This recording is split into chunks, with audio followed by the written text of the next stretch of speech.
आप जैसे पत्रकार जो बिहार के हैं, इसके बावजूद आप लोगों ने बिहार के प्रति ऐसा पूर्वाग्रह बना रखा है कि बिहार में सिर्फ जाति पर ही लोग वोट देते हैं। मोस्टली तो यही होता है। ठीक है, ये आपने ऐसा कहा। हाँ। पत्रकार होने के नाते मुझे बता दीजिए कि क्या कर्नाटक में लिंगायत वोक्का लिग्गा जाति के आधार पर वोट नहीं कर रहे हैं? हाँ, बिल्कुल कर रहे हैं। क्या आंध्र प्रदेश में कम्मा रेड्डी जाति के आधार पर वोट नहीं कर रहे हैं? गुजरात में पटेल और क्षत्रिय अपने कास्ट लाइन पर वोट नहीं कर रहे हैं? उन राज्यों में तो आप ये नहीं कहते हैं कि हर आदमी जात पर ही वोट दे रहा है, वहां तो आप कह रहे हैं विकास के लिए वोट हो रहा है। अब आ जाइए बिहार पर। 2014 के बाद पिछले 10 वर्षों में भाजपा को, मोदी को बहुत बड़ा वोट मिला है, बहुत बड़ी संख्या में। लोकसभा में तो 30 से ज्यादा एमपी उन लोगों के जीत कर आ रहे हैं। तो ज्यादातर लोग कह रहे हैं कि नहीं, भाजपा को नहीं, मोदी जी को वोट पड़ा है, मोदी जी के नाम पर वोट पड़ा है। तो क्या मोदी जी के जाति के लोग बिहार में रहते हैं? और अगर नहीं रहते हैं तो किसी दूसरे जाति के लोग ने उनको वोट दिया है।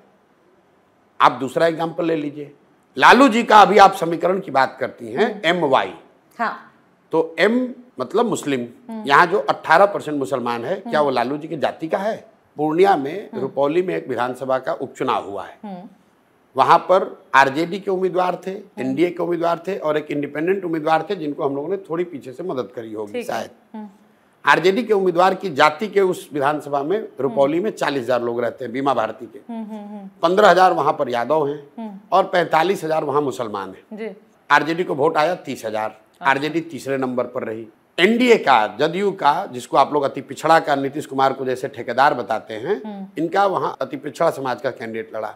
उस विधानसभा क्षेत्र में 1,10,000 से ज्यादा अति पिछड़ा समाज के लोग रहते हैं।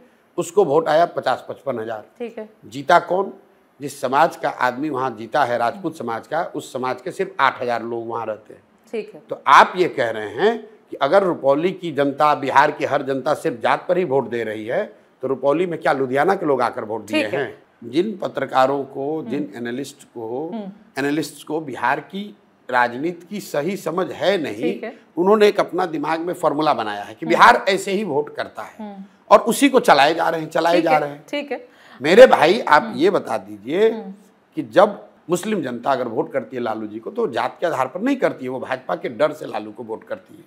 इसी तरीके से बहुत सारे लोग जो मोदी को, भाजपा को, नीतीश को वोट करते हैं, वो उनके जाति के आधार पर नहीं करते हैं, वो लालू के डर से उनको वोट करते हैं। नीतीश कुमार यहाँ 18-19 साल से मुख्यमंत्री हैं।